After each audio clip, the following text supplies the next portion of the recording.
Baik, Bismillahirrahmanirrahim. Assalamualaikum warahmatullahi wabarakatuh.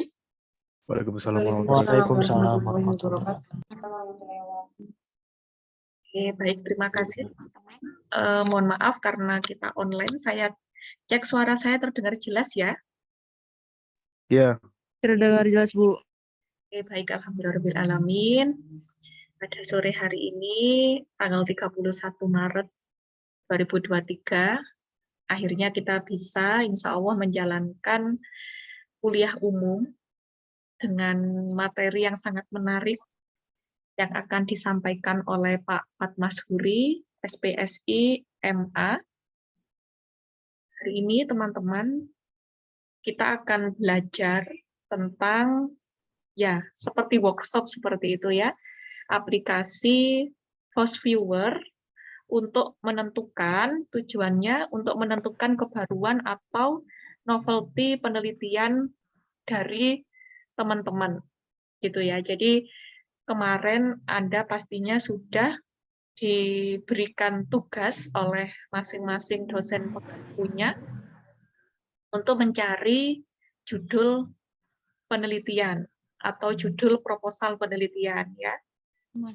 Jadi melalui aplikasi Post Viewer ini kita akan mengetahui apakah judul yang kita rencanakan mengandung novelty tidak, begitu ya. Selain itu, Pak Fat juga akan memandu kita semua untuk mempelajari aplikasi Publish or Perish. Nah, tujuannya untuk mencari referensi penelitian. Nah, ini sangat diperlukan untuk pembuatan proposal dari teman-teman, ya. Oke, jadi saya nyari cowok lain kok, Bu. Oke, mohon maaf untuk partisipan bisa Masalah beri UTM ntar kastain tak kenteng gendeng, Bu.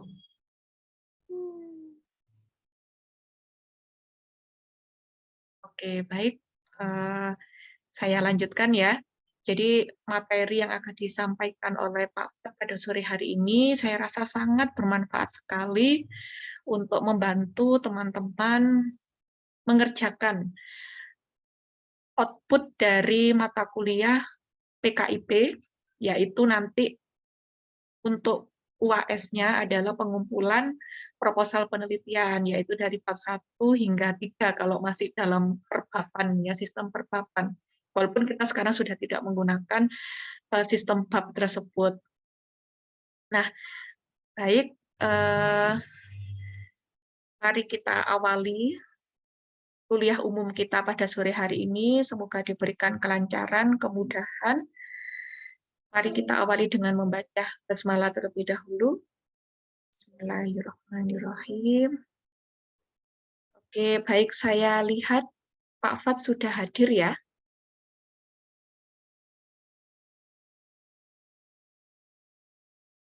Bagaimana Pak Fat? Sudah ada videonya ya Pak Fat? Oke, mungkin bisa cek suara dulu Pak Fat.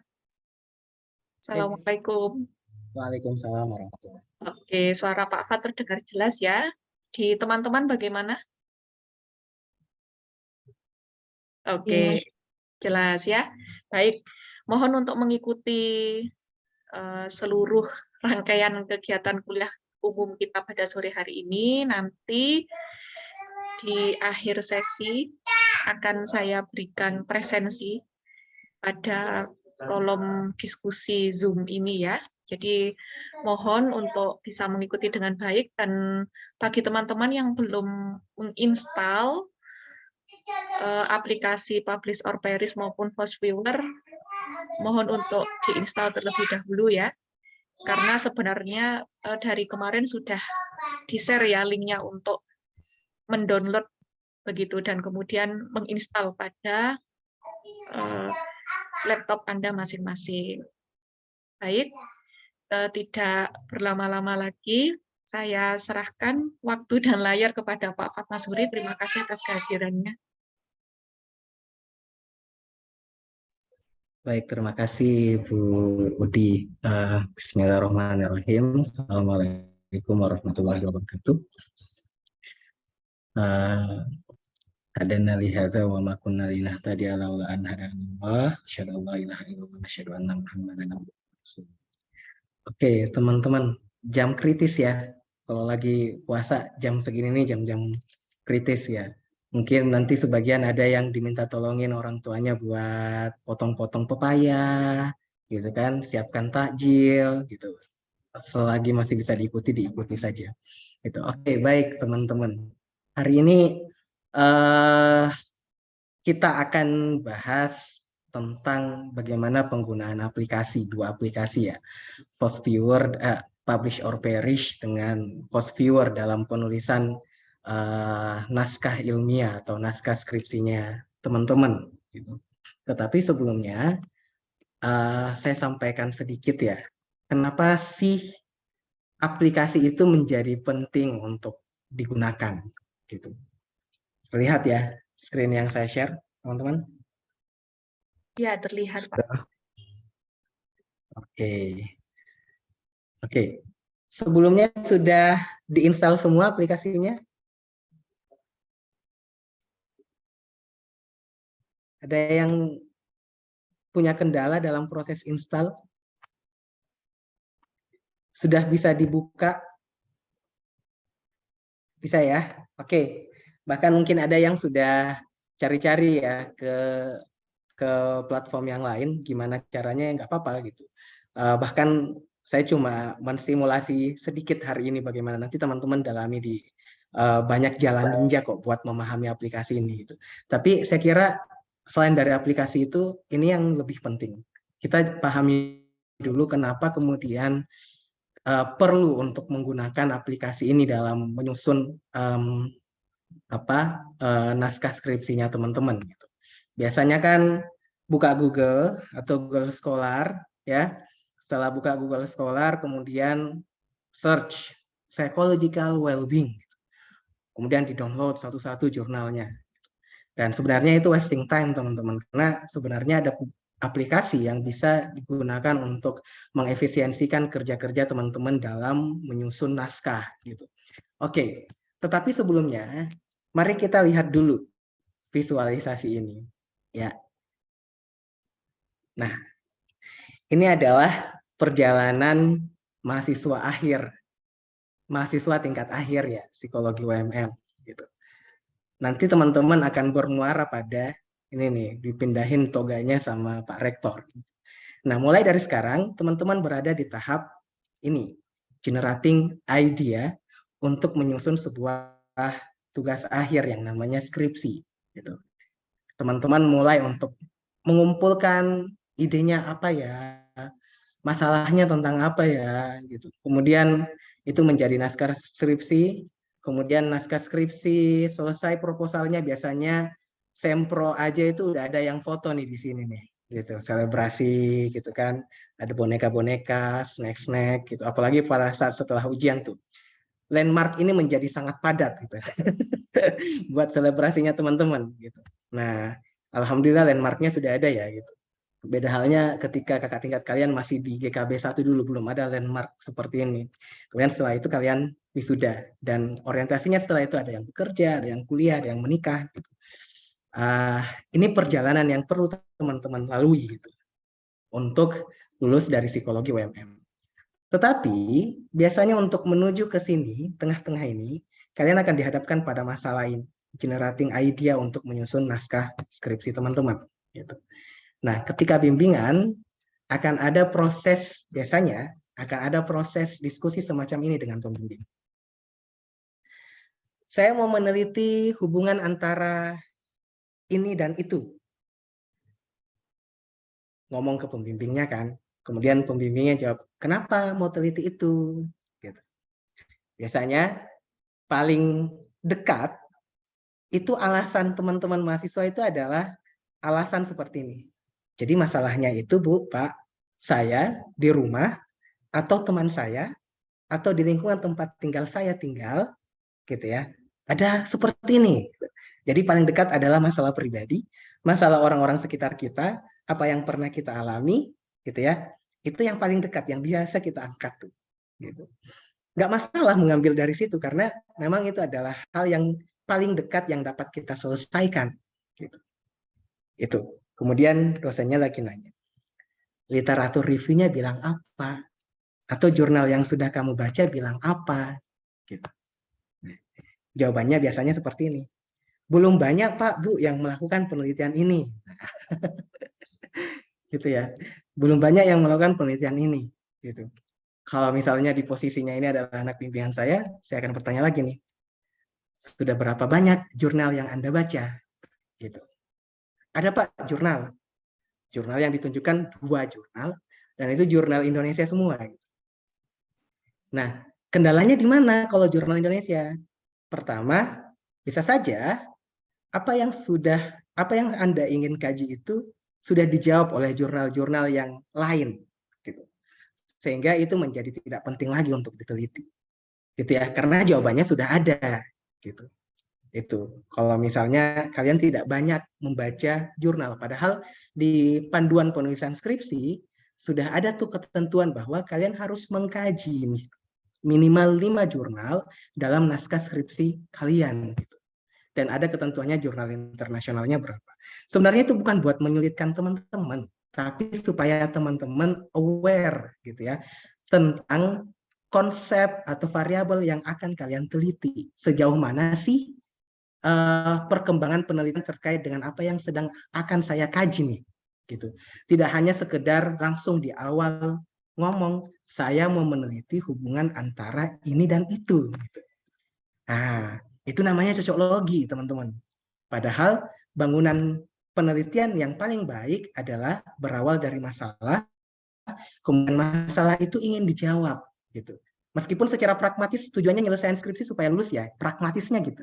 Tetapi paling tidak teman-teman, di sisa masa kalian sebagai mahasiswa ini tuh tugas pamungkasnya teman-teman nih, gitu.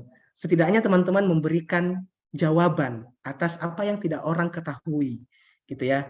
Memberikan masukan meskipun itu tidak berimpact besar gitu, tapi ketika orang membaca naskah kalian itu insightful buat pembaca, gitu. Kalau misalnya itu adalah sesuatu yang sudah redundant, berulang-ulang, kalian lakukan lagi, tidak memberikan insightful gitu buat pembaca gitu. Setidaknya seperti itu. Nah, dari kata tadi, 2 kata tadi supaya penelitiannya tidak redundant, tidak berulang-ulang dan kemudian menjawab hal yang sama, kemudian supaya penelitiannya insightful, maka jawabannya adalah kita harus melakukan literatur review yang mumpuni atau yang baik gitu. Pertanyaannya kemudian berapa banyak sih jurnal yang harus dibaca untuk menjadikan literatur review kita itu baik gitu. Nah, pertama, literatur review itu mereview literatur itu fungsinya pertama adalah menemukan gap masalah. Gap itu bisa jadi gap empirik. Jadi misalnya teorinya bilang A, tetapi masalah yang kalian temukan di lapangan tidak sesuai dengan teori. Itu gap empirik gitu. Gitu ya. Kemudian selain gap masalah empirik, juga ada gap teoritis. Kalian menemukan dari berbagai jurnal yang kalian temukan, ternyata X dan Y ini hubungannya tidak konsisten. Satu jurnal mengatakan signifikan, satu jurnal mengatakan tidak signifikan. Kenapa tidak signifikan? Oh, karena konteksnya berbeda sehingga menjadikan hasilnya pun berbeda. Gitu.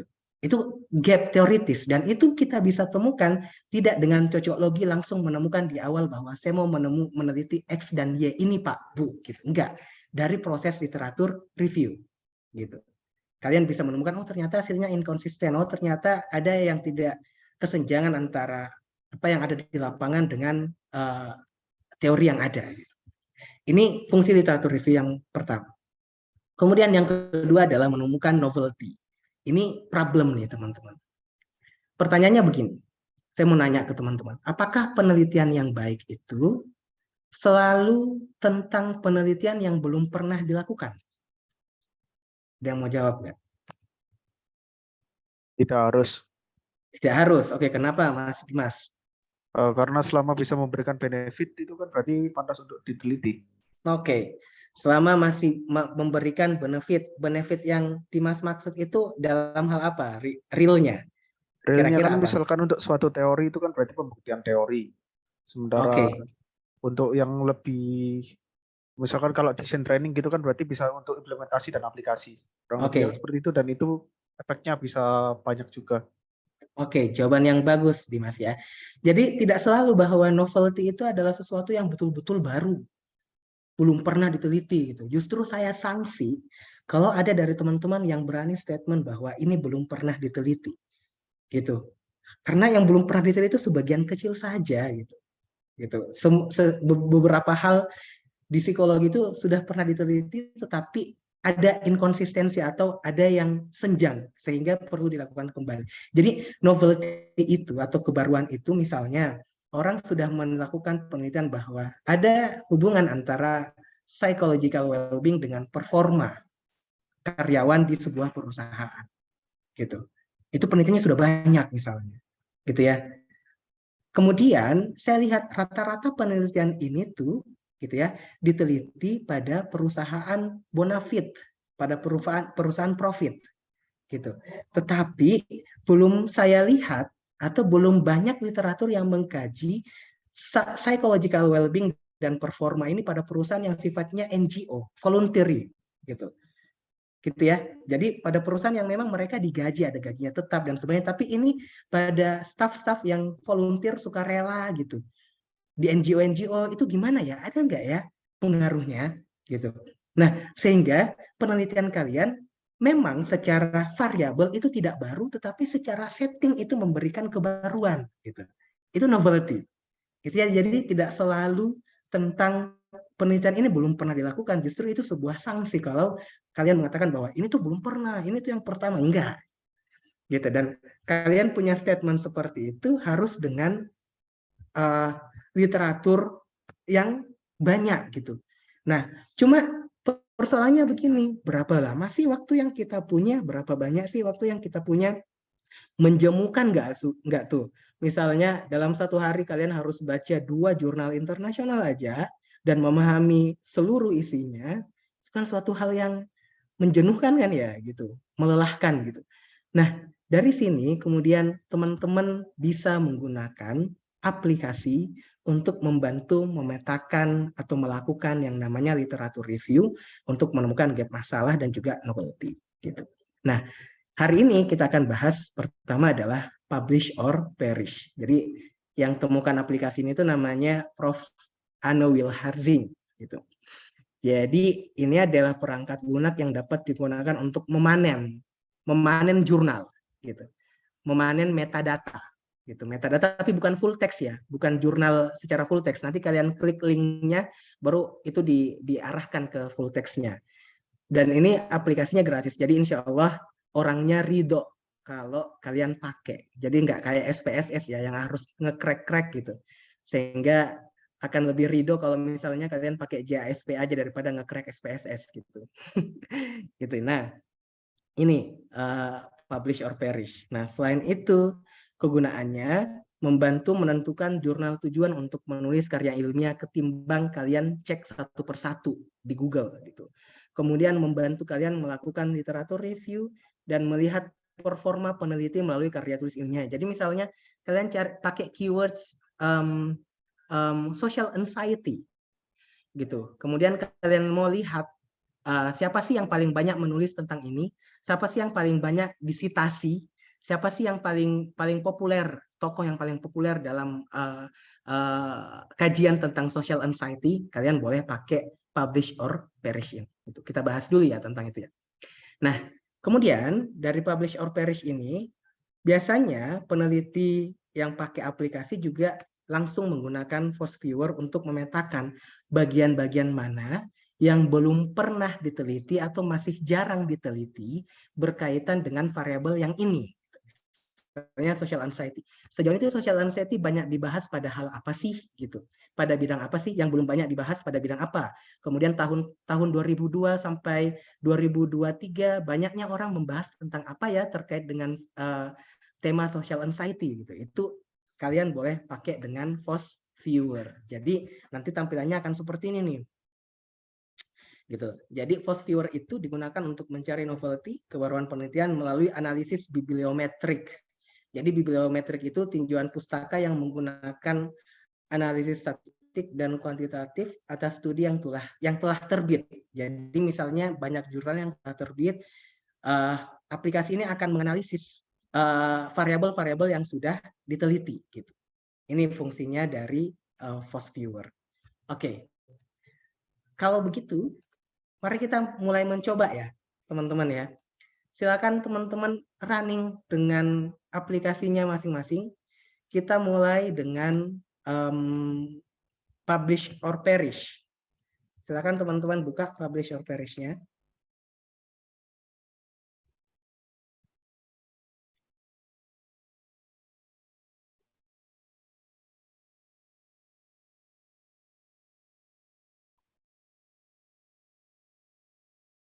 Tampilan awalnya akan seperti ini, teman-teman. Terlihat ya?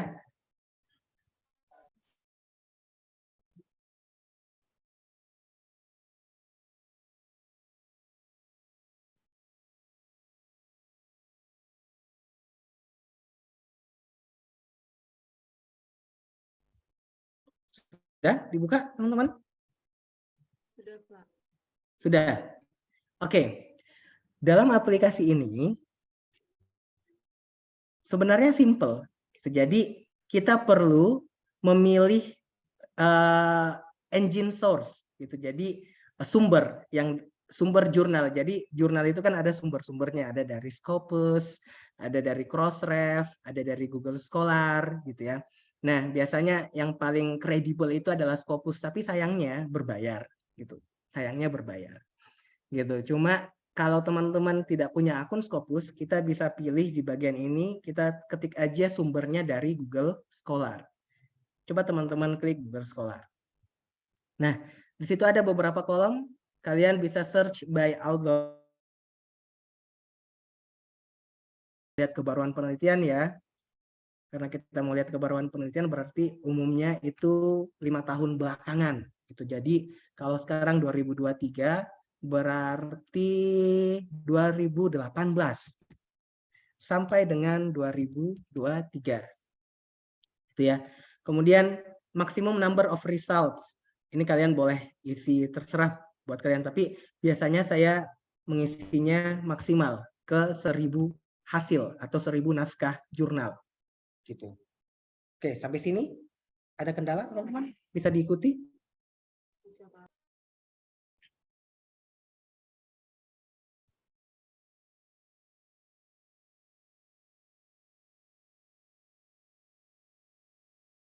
Bisa ya? Oke. Sekarang silakan teman-teman search.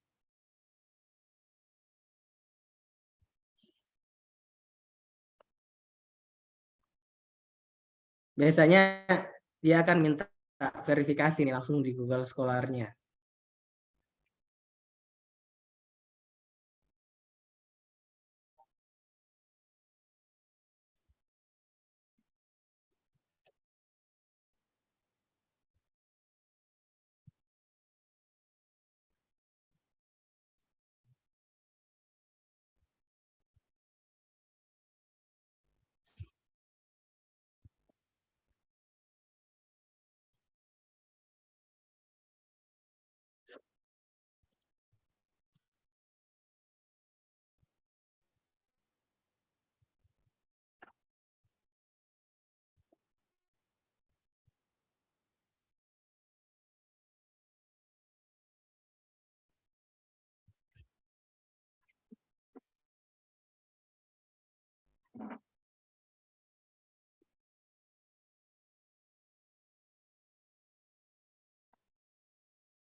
Ada yang sudah selesai engine-nya untuk mencari?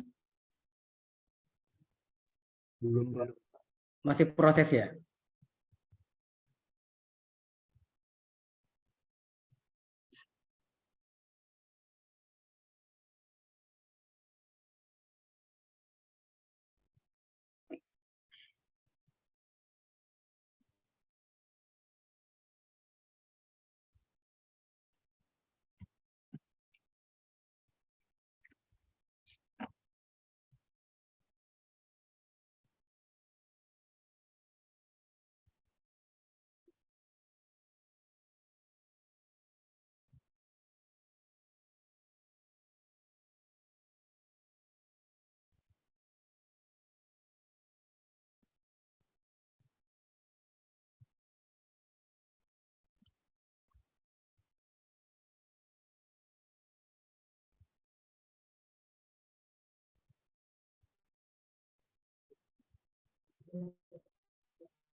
Oke, kalau di saya sudah selesai. Teman-teman sudah selesai kah? Sudah. Sudah. Yang lain? Sudah ya? Belum? Oke, sambil nunggu ya. Ketika hasilnya sudah kelihatan, teman-teman boleh filter berdasarkan pertama di sini jumlah citasi. Mana sih jurnal yang paling banyak disitasi? Oh, ternyata punyanya Mertens gitu. Nih. Nah, kalian bisa langsung ngeklik di sini gitu. Klik 2 kali di publisher-nya itu nanti kalian langsung diarahkan tuh sama naskahnya. Nah, gitu.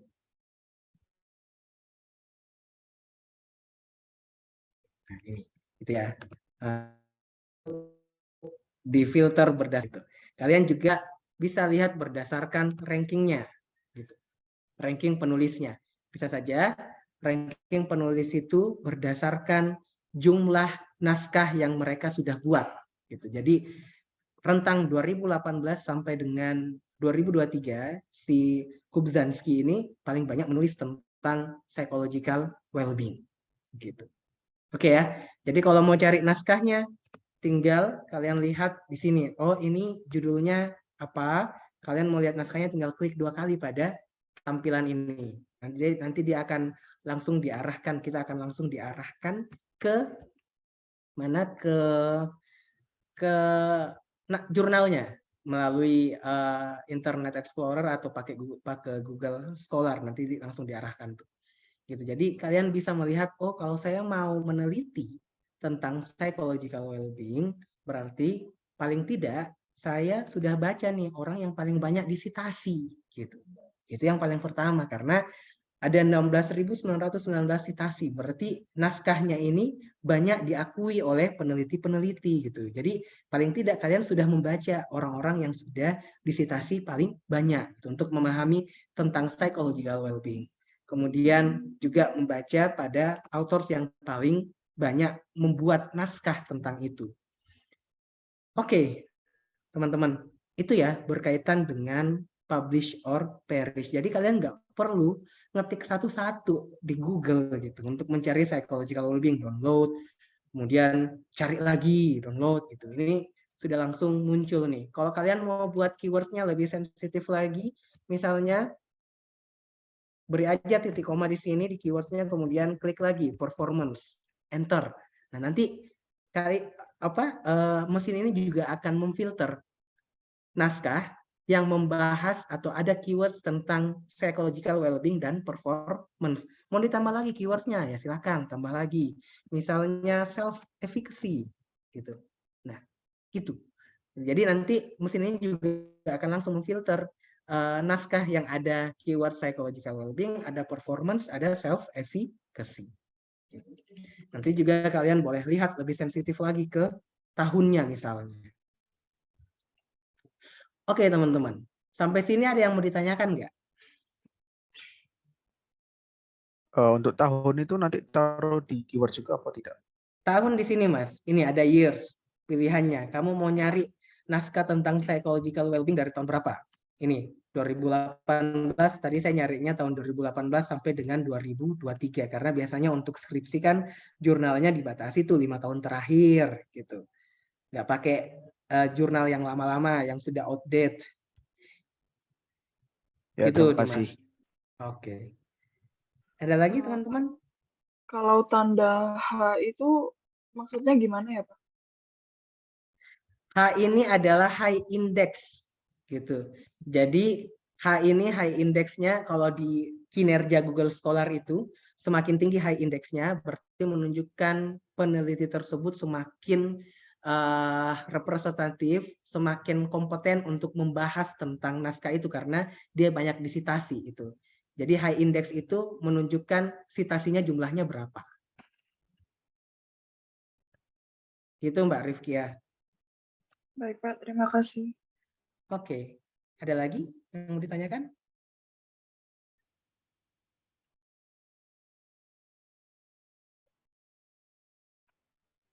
Oke. Enggak ya?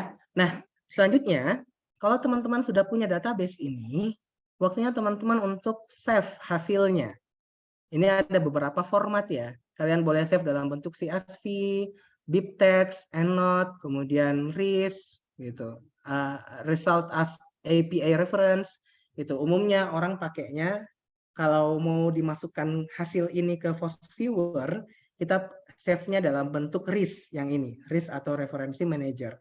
Ketika teman-teman save hasil ini dalam bentuk RIS, maka dia ada dua manfaat. Manfaat pertama, database ini bisa kalian langsung upload di Mendeley gitu. Jadi Mendeley-nya langsung mensitasi, bisa dibaca langsung oleh Mendeley dengan format RIS ini.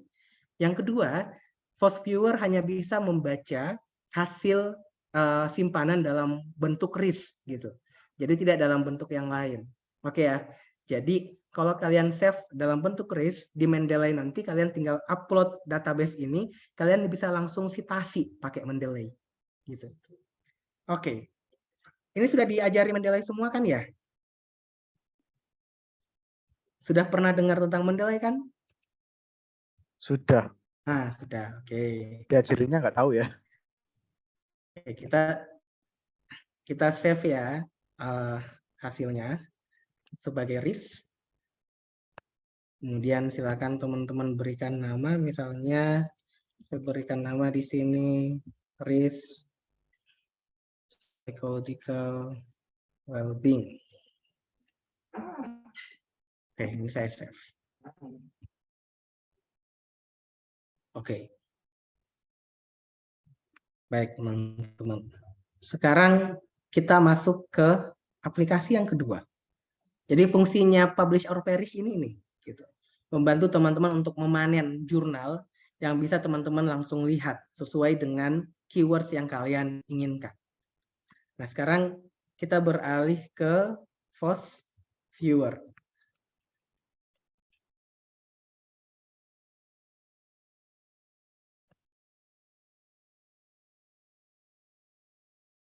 Silakan juga teman-teman membuka aplikasi FOSS-Viewer-nya.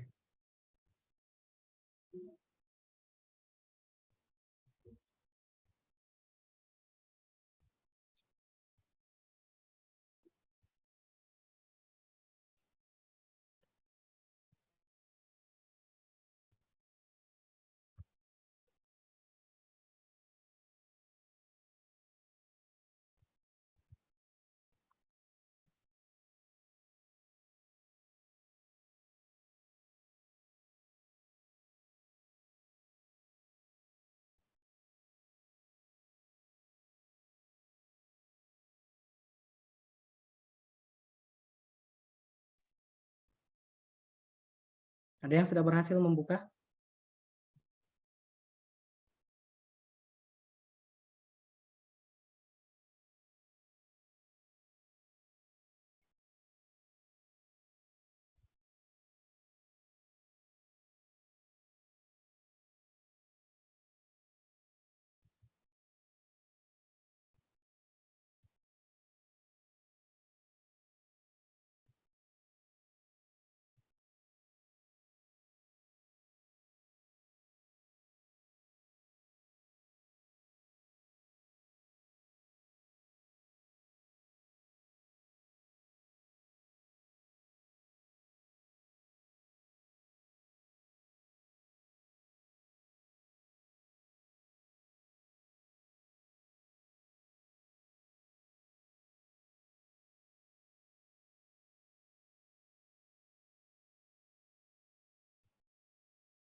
Punya teman-teman sudah berhasil terbuka semuanya? Sudah. Sudah?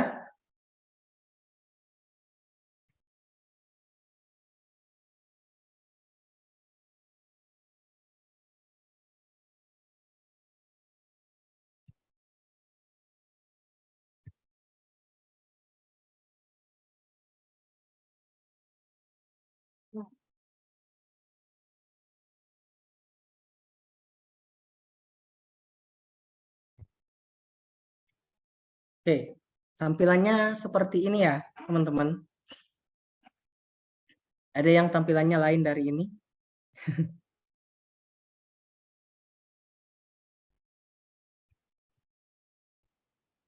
Ada yang punya kendala untuk membuka aplikasinya?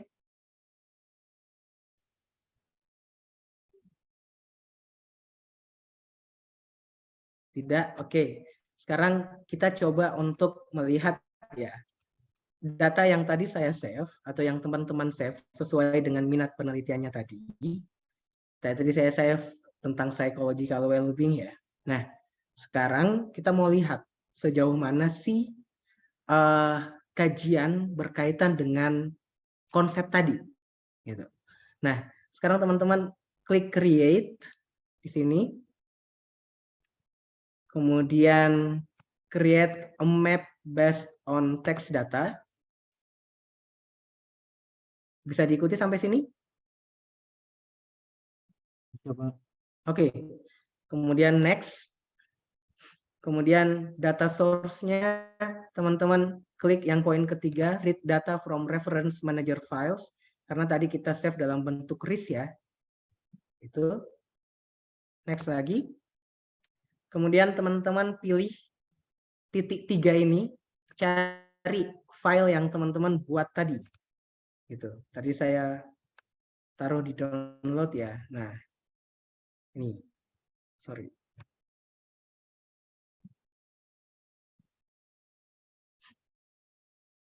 Setelah kalian klik data RIS yang kalian save tadi, klik next lagi.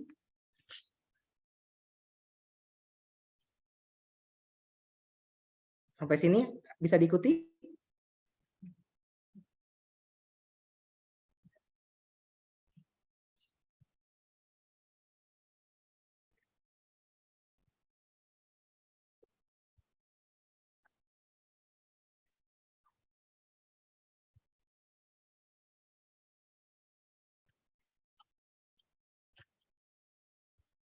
Halo teman-teman.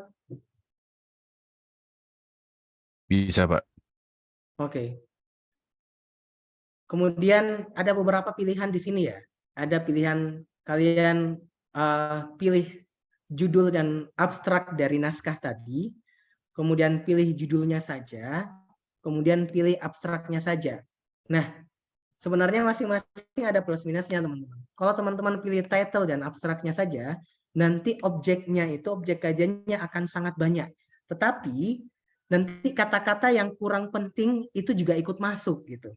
Kalian harus pilihin satu-satu mana kata yang kalian harus exclude gitu, keluarkan. Nah, biasanya untuk di tahap awal saya hanya akan pilih title-nya saja karena biasanya judul dari sebuah naskah itu sudah merepresentasikan apa yang sedang mereka teliti, apa yang peneliti lakukan di penelitiannya, gitu ya. Jadi coba teman-teman pilih title field dulu saja, kemudian next lagi, dia akan extracting jurnal yang sudah kita simpan tadi. Kemudian pilihnya binary counting saja, next lagi. Nah, di sini ada pilihan untuk threshold-nya. Nah, jumlah 10 ini maksudnya menemukan 10 paling tidak minimal 10 kesamaan dari berbagai jurnal yang sudah ada. Biasanya ini akan saya kurangi nih karena kalau 10 threshold itu sangat rigid gitu. Biasanya saya akan buat ke angka 5, 4 atau 3 gitu. Coba kita pakai 4 saja ya, teman-teman. Nah, kemudian klik next lagi. Ini diabaikan saja. Kemudian ini juga diabaikan saja. Nah, di sini tadi, kalau kalian pilihnya title dan abstrak, biasanya di bagian sini saya akan membuang gitu. Membuang kata-kata yang kurang signifikan atau kurang penting gitu. Nah, tapi kalau title saja saya kira itu sudah aman ya biasanya. Nah, teman-teman silakan klik finish.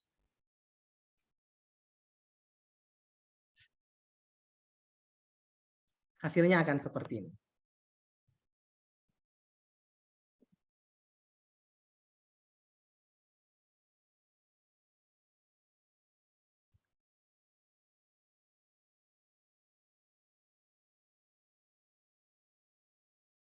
Oke. Apakah teman-teman hasilnya sudah seperti ini? Sudah, Pak. Sudah.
Oke, sudah teman-teman? Hasilnya sudah seperti ini semua?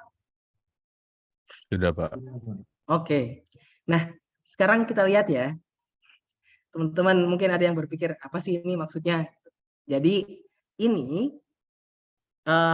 cabang-cabang ini, jaringan ini, membantu kalian untuk melihat kajian yang kalian cari keywords-nya tadi itu sejauh ini sampai mana.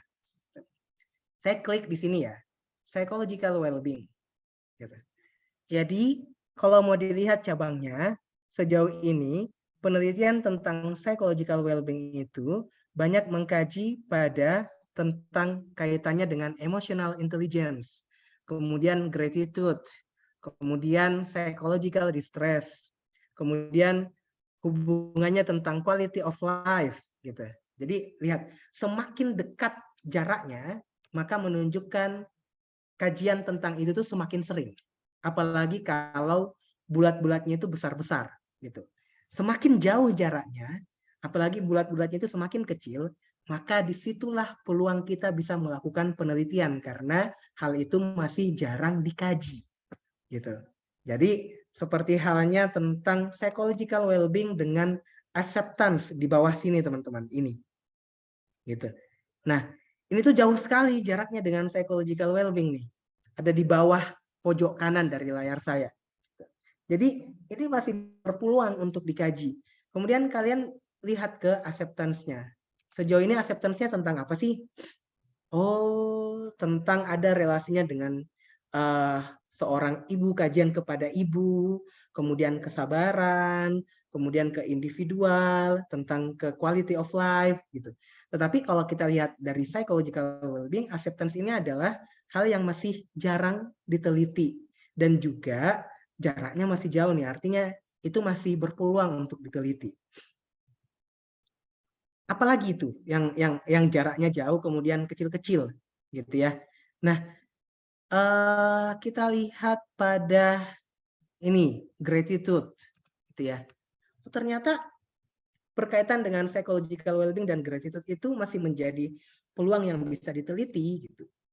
Apa saja hal-hal yang bisa kita teliti di dalamnya? Oh, ternyata ada kaitannya dengan spiritualitas, self compassion gitu. Jadi kalau teman-teman mau melakukan psychological well-being, teman-teman boleh menspesifikkan variabel yang lainnya itu pada variabel yang ada di sini gitu.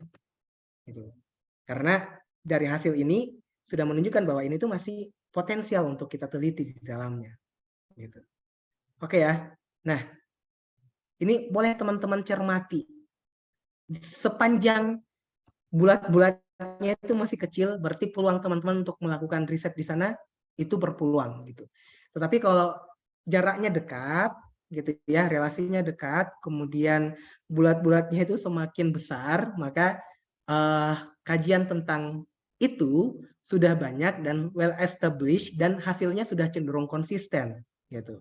Hasil dari aplikasi ini, aplikasi Foursquare ini membantu teman-teman untuk menemukan hal tersebut.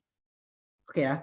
Nah, tab yang lain kita bisa klik di sini, di atas ini overlay visualization. Nah, overlay visualization itu akan menunjukkan tren penelitian dari tahun ke tahun. gitu. Kalau di sini warna kuning ini berarti tahun 2021 ke atas ya. Banyak mana sih yang banyak diteliti terkait dengan psychological well-being di tahun 2021 ke atas? Oh, ini self compassion berarti banyak diteliti di tahun 2021 kaitannya dengan psychological well-being. Berarti kalau mau meneliti yang sedang tren saat ini, psychological well-being dan self compassion gitu. Itu. Kemudian lihat lagi, mana ya? Oh, ternyata di negara Cina gitu ya. Isu ini tuh lagi tren diteliti di Cina gitu. Juga di konteks COVID pandemik gitu. Itu banyak diteliti di Cina. Itu mana lagi? Kemudian ini beberapa literatur menunjukkan bahwa dia tuh banyak meneliti pada di 2021 itu banyak meneliti pada nursing students ya. Jadi mahasiswa perawat ya. Nah, itu. Nah, kemudian work engagement itu juga masih tren untuk diteliti di 2021 ke atas. Gitu. Nanti tentang apa, kaitannya dengan apa, job satisfaction dan sebagainya. Jadi ternyata di 2021 ke atas banyak orang peneliti yang melakukan penelitian terkait psychological well-being dengan work engagement. Gitu. Ini fungsinya dari overlay visualization. Kemudian kita lihat di density ya, di kepadatan penelitiannya. Gitu. Ini hampir sama fungsinya dengan network visualization tadi. Hal ini membantu teman-teman untuk melihat daerah mana yang sudah banyak diteliti. Semakin terang, maka itu tuh sudah semakin sering diteliti. Gitu. Jadi semacam ini spiritualitas kaitannya dengan well-being ini masih jarang. Kemudian mana lagi? Kaitannya dengan konteksnya adalah hubungan pengasuhan. Itu masih jarang. Karena dia tidak terang ya kepadatannya.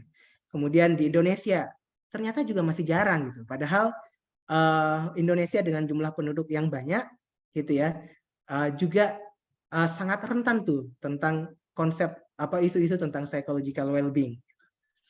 Kemudian kita lihat yang masih belum terang ini juga tentang ibu gitu, perempuan. Jadi isu-isu PWB pada perempuan juga masih hal yang potensial untuk kalian teliti. Gitu. Nah, ini teman-teman. Jadi fungsi dari Force Viewer itu membantu teman-teman untuk menentukan peluang mana sih yang masih bisa untuk kalian teliti supaya tidak redundant. Gitu. Supaya penelitian kalian itu menemukan novelty-nya gitu. Kalau dari sini kalian sudah temukan, oh ternyata yang masih berpeluang saya teliti itu terkait dengan PWB sebagai variabel utama ada tentang spiritualitas. Ya sudah, kalian cari lagi di publish or perish kalian dengan keyword psychological well-being dan spiritualitas. Setelah kalian cari di publish or perish, nanti di save lagi dengan risk, kalian visualisasikan lagi di Force Viewer. Nah, nanti dari situ kalian juga dibantu lagi tuh. Kalau kaitannya dengan psychological well-being dan spirituality, saya bisa masuk pada konteks yang mana dari hasil yang sudah ada. Gitu. Jadi pemakaiannya sebenarnya simple ya teman-teman, tetapi membuat teman-teman mencermati ya di petani satu-satu. Kira-kira yang peluang untuk saya teliti apa? Ketimbang baca sekian banyak jurnal, gitu ya. Aplikasi ini akan membantu teman-teman untuk melihat peluang mana yang boleh kalian teliti, baru kembali ke jurnalnya lagi, gitu. Gitu, teman-teman. Jadi dengan naskah yang simple ini, ya, dengan aplikasi cara menjalankan aplikasi yang simple ini, kemudian dengan pengamatan yang teliti terkait dengan 3 aspek tadi, network visualization, kemudian overlay-nya dan density-nya, ternyata hasil ini saja sudah bisa untuk diterbitkan pada international reputable journal. Saya mau tunjukkan beberapa penelitian ya, satu aja. Satu penelitian yang itu memakai memakai Force Viewer tadi sebagai cara untuk melakukan penelitian di jurnal. Gitu. Ini ada satu jurnal, judulnya Global Trends in Depression Among Patients Living with HIV. Jadi dia mau lihat nih gimana sih trennya depresi pada orang dengan HIV/AIDS. Dia pakai post viewer salah satunya. Jadi dia menganalisis beberapa hal, ya. Pertama adalah publication trendnya seperti apa, sejauh ini banyak diteliti di mana, gitu ya. Kemudian dia menganalisis negaranya, gitu. Kemudian dia menganalisis yang paling banyak berkontribusi terhadap hal itu universitas mana. Kemudian tokoh yang paling sering meneliti itu siapa, gitu. Sorry, tema-temanya apa? Ini tidak terlalu kelihatan ya temanya. Saya coba contohkan yang lain.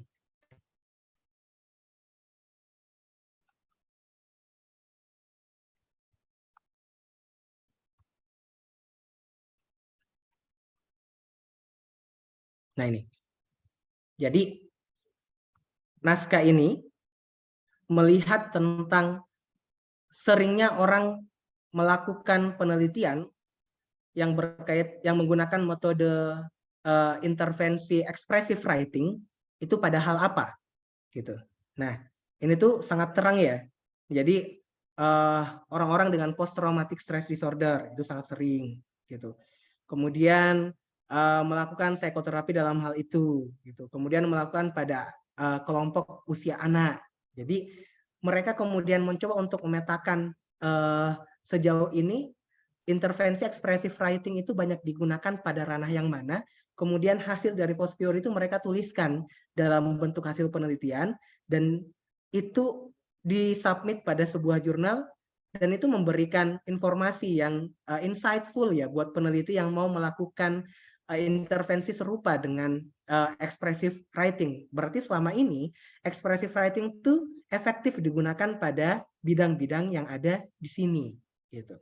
Hanya dengan melakukan analisis dengan post viewer dengan data tadi. Oke, saya ingin contohkan satu lagi teman-teman. Tadi kan kita analisis berdasarkan title-nya atau judulnya. Sejauh ini kita juga bisa menganalisis berdasarkan penulisnya. Jadi penulis A berelasi dengan penulis siapa. Sehingga kalau saya mau cari jurnal, saya harus mencari jurnalnya si A, si B, si C, dan seterusnya. Gitu. Jadi teman-teman ke create lagi. Kemudian pilih poin kedua, create a map based on bibliographic data. Next lagi. Kemudian pilih berdasarkan risk. Next lagi. Kemudian pilih naskah file yang tadi kalian buat.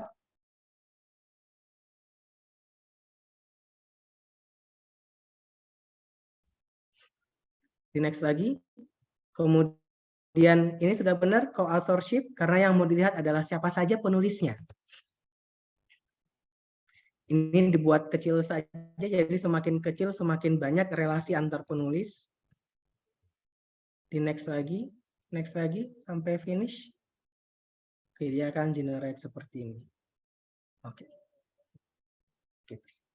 Jadi penulis yang paling sering teman-teman boleh lihat ya. Yang paling banyak menulis tentang itu adalah si Wang ini. Kemudian relasinya dengan siapa? Dengan Derakshan, Zhang, kemudian Liu, gitu. Itu yang boleh kalian lihat, gitu.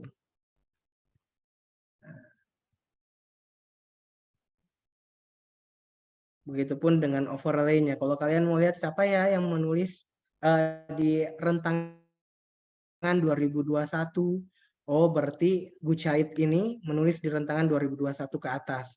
Dia banyak mensitasi punyanya Wang, gitu. Begitupun dengan Shen. Shen ini banyak menulis di 2021, gitu teman-teman. Terkait dengan penulisnya. Begitupun dengan density visualization-nya. Oke. Ada pertanyaan sampai sini? Pak, saya boleh izin bertanya? Ya, silakan. Tadi kan yang pertama kan kita mengecek secara judul gitu. Terus kan tadi yang tadi kan ada number of author. Tapi yang pertama kan number of title gitu ya Pak, itu kan dikurangin. Nah, saya masih belum mengerti gitu kenapa dikurangin, karena kan Bapak cuma bilang bahwa itu nanti rigid gitu, tapi saya butuh pemahaman gitu Pak. Terima kasih Pak. Yang sebentar, yang ini ya. Yang ini ya Mbak ya. Di next lagi Pak, yang number of author yang tadinya 10 dikurangin jadi 4 gitu tadi kalau nggak salah. Oh, yang ini. Oh iya itu. Yang itu, ini. Pak, itu. Saya yang enggak, ini ya. Saya enggak. Iya Pak, betul. Oke. Jadi ini tuh semakin banyak saya ketik 11 ya. Maka di sini 51 meet the threshold-nya semakin kecil ya. 12, saya klik 13 semakin kecil ya. Jadi semakin tinggi, maka dia akan membuang naskah yang tidak sama. Jadi 13 itu menyatakan bahwa saya cari 13 naskah yang membahas hal yang sama. Gitu. Minimal 13 naskah. Gitu Mbak. Mbak siapa tadi? Mbak Rahma ya? Iya Pak. 13 naskah. Jadi dia akan menemukan 39 naskah dengan syarat 13 membahas variabel yang hampir sama gitu. Semakin saya kecilkan, berarti requirement-nya semakin semakin luas tuh. Saya cuma buat 5. Berarti mereka menemukan 123 dari 2441 kata, mereka menemukan 123 dengan syarat 5 naskah yang membahas hal yang sama gitu. Sampai sini paham nggak, Rahma, analoginya? Iya Pak, paham. Oke. Nah, jadi kalau kalian tidak terlalu rigid-rigid amat untuk naskahnya, biasanya standarnya itu di angka 5 sampai 3, teman-teman. Kalau kalian masih eksplorasi di awal gitu. Supaya kalian bisa memetakan possibility yang kalian boleh teliti itu di mana. Gitu. Gitu, Mbak ya? Baik Pak. Oke. Terima kasih Pak. Ada lagi, teman-teman? Pak, saya mau tanya, Pak. Ya, silakan. Sebenarnya saya cuma mau tanya ini sih, Pak. Kalau nge-save visual ini gimana ya, Pak? Oh, nge-save visualnya. Screenshot aja, Mas. Ini. Kolom gitu. screenshot. Kalau di save itu, Pak? Sini ya. Nih, save. Save langsung. Dalam bentuk PNG. Atau kalau mau save dalam bentuk JPEG. Gitu. Gitu, Mas. Berarti ini tuh bukan yang kayak SPSS yang outputnya SAF dan lain itu bukan gitu ya, Pak? Bukan, dia langsung dalam bentuk dalam bentuk JPEG atau PNG gitu. Jadi kalau misalnya kalian boleh loh pakai data ini untuk menentukan misalnya kalian mau teliti tentang psychological well-being. Di latar belakang kalian menjelaskan bahwa berdasarkan pengamatan melalui aplikasi FOSS-Viewer, peneliti menemukan bahwa memang kajian tentang psychological well-being gitu ya dalam kaitannya dengan gratitude itu masih sangat jauh gitu. Artinya hal itu menunjukkan itu masih sangat perlu dilakukan penelitian gitu atau ada ruang untuk melakukan penelitian berkaitan dengan dua variabel ini gitu. Nah, kalian boleh loh untuk save ini dan kemudian share itu dalam naskah skripsi kalian gitu. Dan itu boleh dilakukan. Gitu Mas. Mas Bagus. Oh iya, Pak. Terima kasih.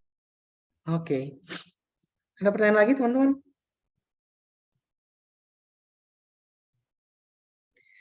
Jadi sebenarnya fungsi awal dari aplikasi ini memberikan insight ya buat teman-teman. Saya mau meneliti apa sih gitu. Biasanya kan kalian udah tertarik, oh ya, saya mau meneliti tentang self efficacy. Tapi variabel lainnya apa ya? Apa ya yang masih jarang diteliti? Apa ya yang masih inkonsisten? Apa yang masih berpeluang untuk saya teliti supaya itu tidak redundant gitu. Jadi ketika teman-teman di publish or perish tadi sudah ketik self efficacy kemudian masukkan ke sini, jadi ini membantu kalian untuk generating idea tentang variabel lain yang boleh atau setting lain yang boleh kalian teliti. Gitu. Oke. Ada pertanyaan?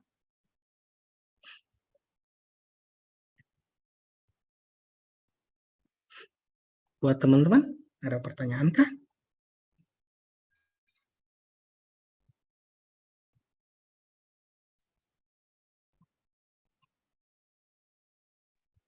Pak, saya mau tanya. Iya. Tadi kan waktu yang autor itu kan milik Bapak itu tiap autor tuh ada hubungannya dengan autor lain gitu kan. Nah, kalau misalnya tiap autornya nggak ada hubungannya gitu, itu maksudnya gimana, Pak? Oke. Jadi misalnya setiap autor itu tidak berrelasi ya. Pertama, maksudnya adalah penelitian itu masih dilakukan secara parsial-parsial. Jadi belum integrated. Sehingga belum ada penelitian yang melakukan replika-replika dengan variabel yang sama pada setting yang berbeda. Padahal itu perlu.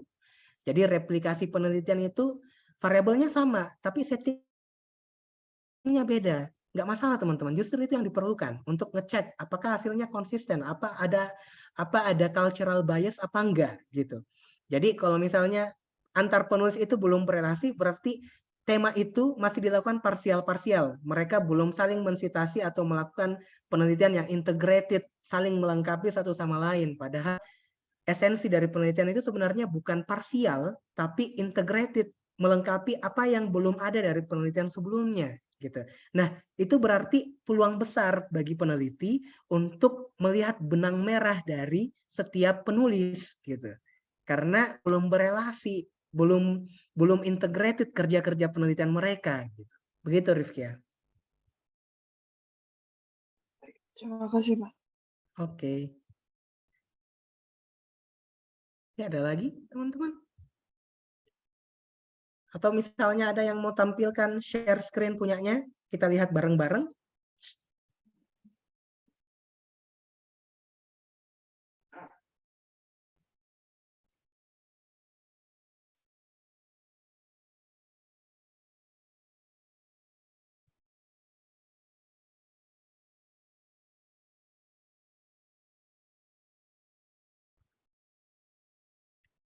Oke, sepertinya sudah tidak ada ya, teman-teman.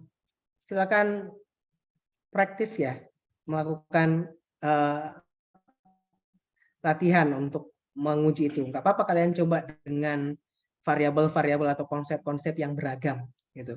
Nggak masalah, itu kan semakin menarik kalau kalian memperkaya apa yang kalian ingin teliti ya, gitu. Jadi pesan saya dalam riset teman-teman ada melakukan langsung nembak variabel X dan Y, Pak saya mau melakukan penelitian hubungan ini dan itu adalah hal yang tidak benar menurut kaidah penelitian. Gitu. Jadi teman-teman bisa melakukan itu, membantu kalian melakukan itu dengan aplikasi tadi. Gitu. Supaya apa? Setidaknya terpenuhi dua hal. Kalian tidak melakukan hal yang sama, yang sudah ada jawabannya, ngapain kalian lakukan lagi? Melakukan hal yang redundant tadi. Yang kedua, setidaknya dengan upaya tadi, teman-teman sudah menuju pada jalan memberikan informasi yang insightful buat pembaca atau masyarakat ilmiah, karena naskah kalian ya paling tidak paling dekat dibaca oleh masyarakat ilmiah yang membutuhkan informasi tentang hal tadi. Gitu. Nah, ketika kalian menggunakan aplikasi ini berarti kalian sudah coba untuk memenuhi dua hal tadi. Penelitiannya nggak redundant, kemudian memberikan informasi yang insightful buat para pembaca. Ya, saya kira kalau tidak ada pertanyaan lagi, kita bisa cukupkan ya. Silakan teman-teman lanjutkan latihannya di rumah. Kalau informasi ini masih kurang detail, kalian boleh tanya langsung. Atau kalian search di YouTube, banyak kok dengan konten yang bisa kalian pause. Stop sebentar, kemudian kalian lanjut lagi, stop sebentar, lanjut lagi, lebih mudah kalian ikuti. Gitu. Oke, saya kembalikan ke Bu Udi. Baik, terima kasih banyak Pak Fatmasuri. Ya, teman-teman, ini kesempatan yang baik sekali ya sebenarnya untuk melakukan diskusi dengan Pak Fat. Tapi mungkin teman-teman juga sudah di waktu krisis ini ya, sudah berharap azan maghrib ya. Tapi sepertinya masih 1 jam lagi teman-teman. Oke, silakan untuk mengisi presensi bagi yang belum.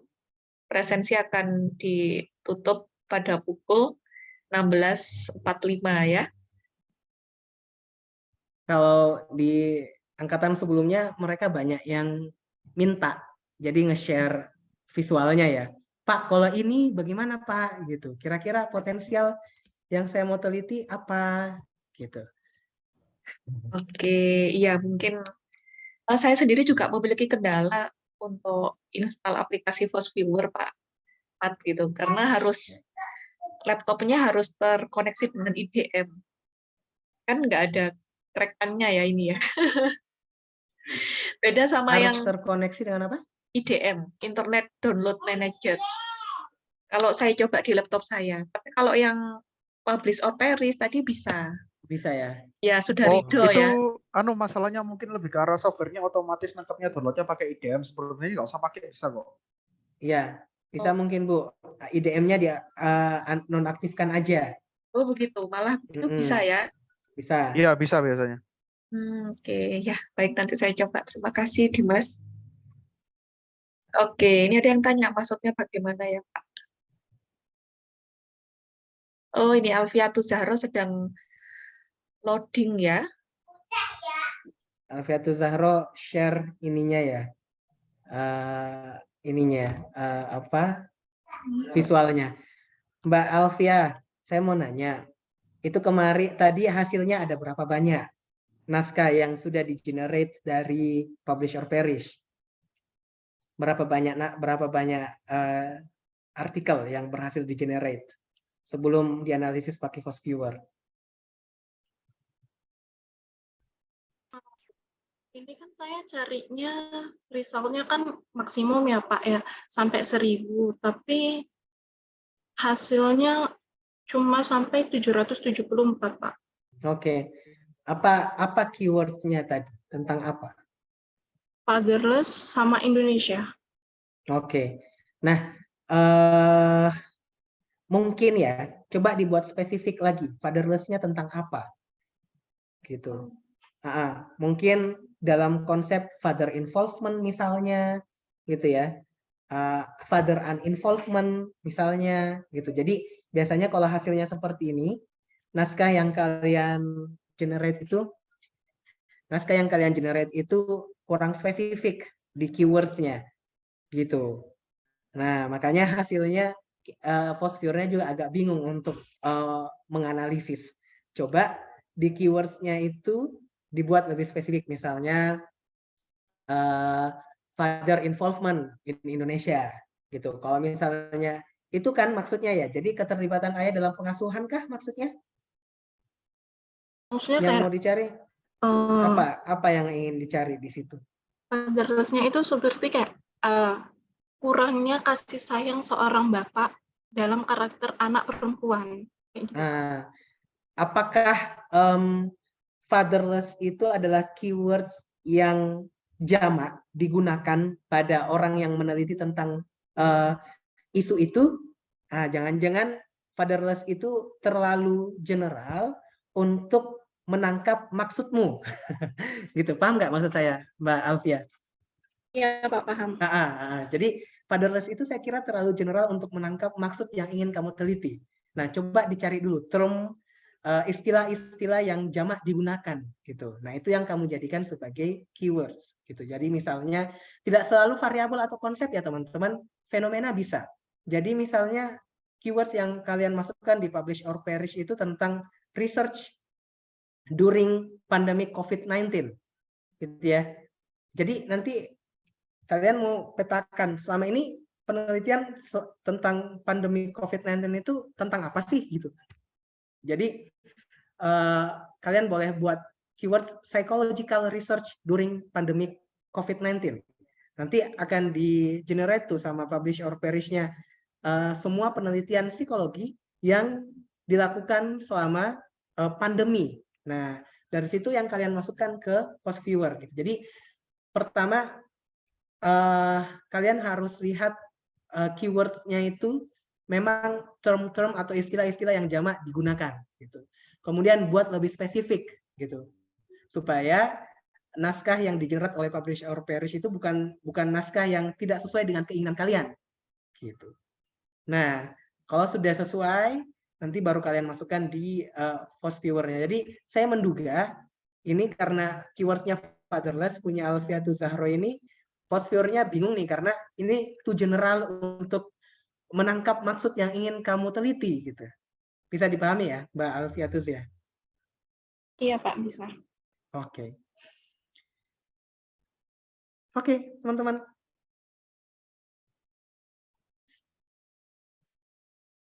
Oke, ini Rifkia, Rizky silakan ya. Rifkia. Pak, Silakan. kebetulan saya juga ingin mencari tahu tentang father involvement. Nah, tapi saya rada bingung baca hasil FOSS viewer-nya. Kurang paham. Boleh saya share screen nggak? Silakan dicoba Rizky ya.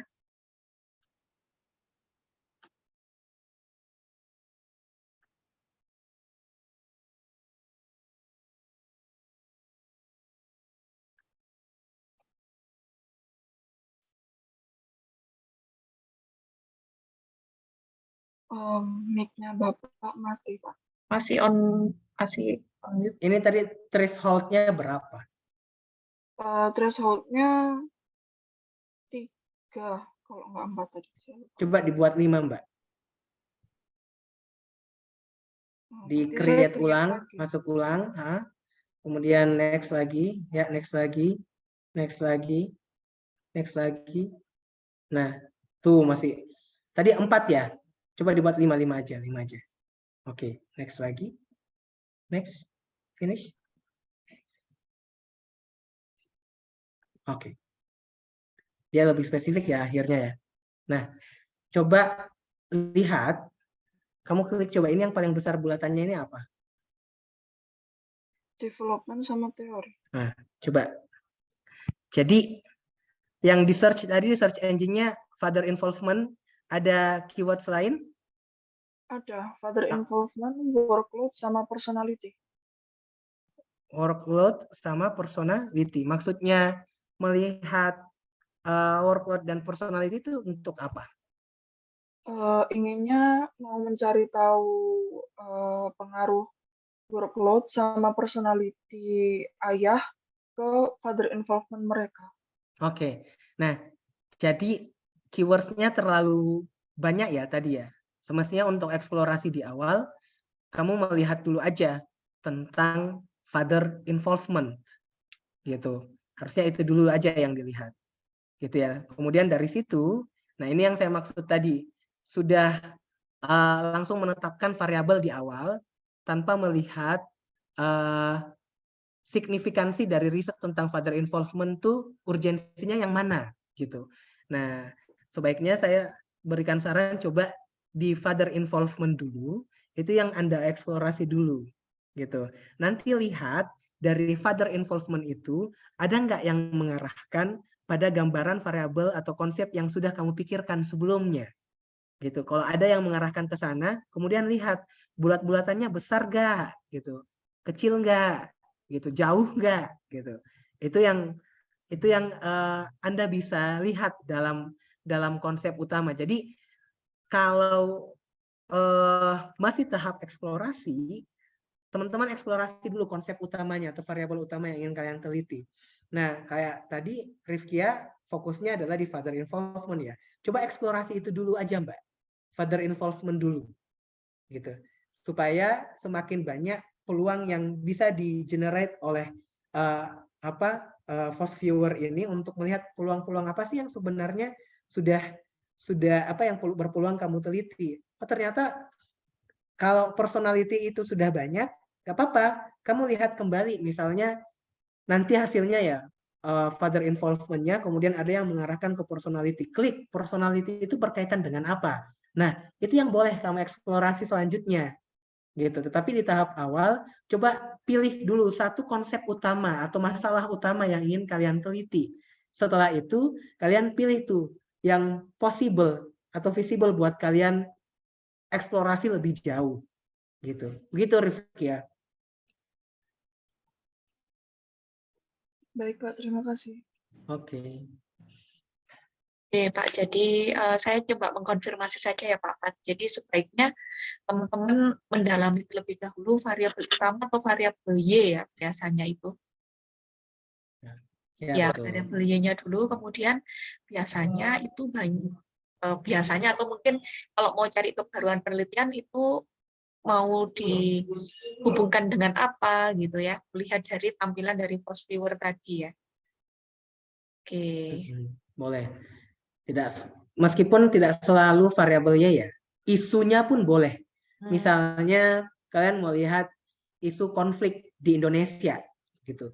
Jadi klik aja di publish or perish-nya tentang konflik in Indonesia gitu.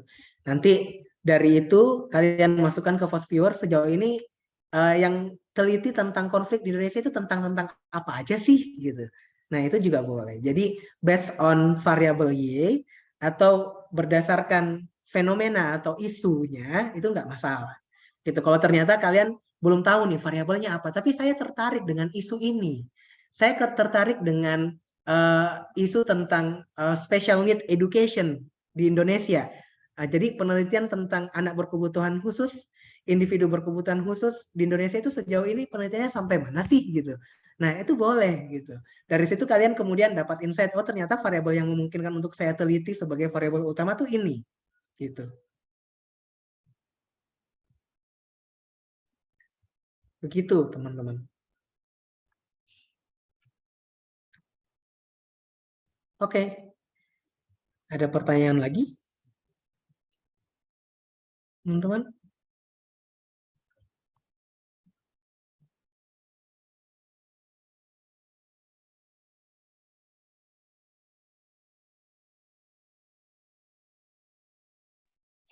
Pak, kalau misalkan bulat-bulatannya nggak terhubung itu berarti bisa lakukan penelitian atau tidak kalau begitu? Kalau bulat-bulatannya Tidak terhubung gitu. Oke. Dia terhubungnya sama apa? Ada relasinya nggak? Sama sekali nggak ada jaringannya? Ada hubungannya. Nah, ada ya? Ada jaringannya di network tertentu ya? Iya, ada. Nah, itu. Coba lihat. Jadi itu yang bisa Anda analisis. Nah, kemudian misalnya satu bulatan tidak ada hubungannya dengan psychological well-being. Tapi dia ada hubungannya, jaringannya, relasinya dengan poin-poin yang lain, di mana poin-poin yang lain itu juga berrelasi dengan psychological well-being. Nah, bisa saja itu adalah variabel penting, tetapi belum pernah dikorelasikan atau diteliti dengan psychological well-being. Itu peluang Anda di sana gitu. Jadi lihat jaringannya dengan mana, jaringan yang lain itu ada nggak relasinya dengan psychological well-being gitu. Jadi kemampuan teman-teman untuk peka melihat jejaring itu, relasi itu sangat dibutuhkan gitu. Setelah itu baru kalian dalami lagi. Jadi Force Viewer itu tidak menyelesaikan langsung bahwa kalian boleh meneliti ini, tetapi setelah kalian temukan possibility yang boleh kalian teliti, kalian lakukan riset lebih lanjut dengan baca jurnalnya gitu. Berarti setelah itu keywords di publish or perish-nya semakin spesifik lagi gitu. Begitu Rifki ya. Terima kasih, Pak. Oke. Ya, baik. Masih adakah teman-teman yang ingin berdiskusi? Dan Pak Fat? Apa dirasa sudah cukup?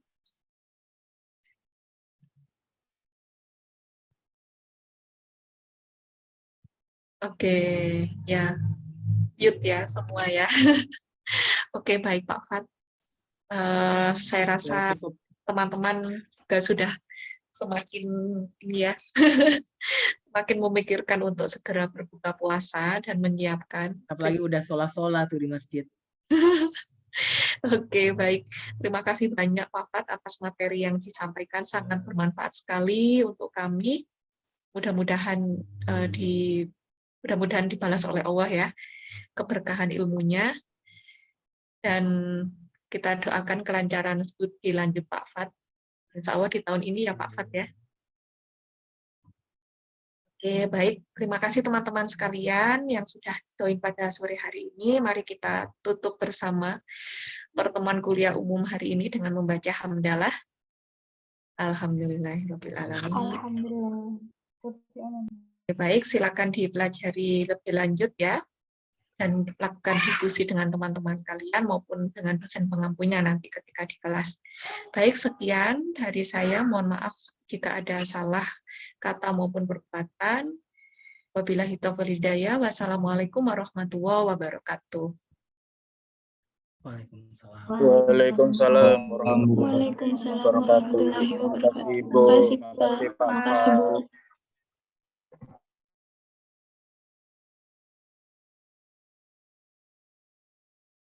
Terima kasih Mas Fat.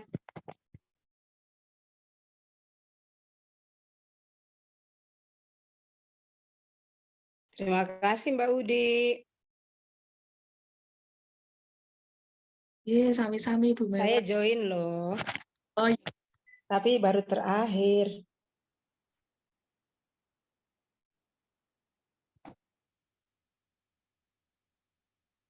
Oh, Bu Mewar ini ya, memakai akun apa? Iya.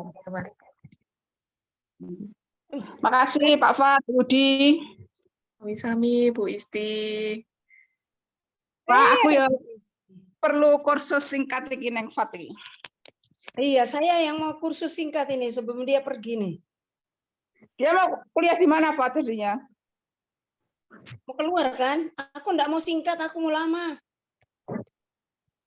Enggak, Pak Fat mau S3 di mana? Nanti kita tanya pada orangnya. Saya takut salah info. Saya izin. Bu Isti mau kursus cepat kilat ya, Bu Isti aja kilat. Aku enggak iso kilat. Aku suwe.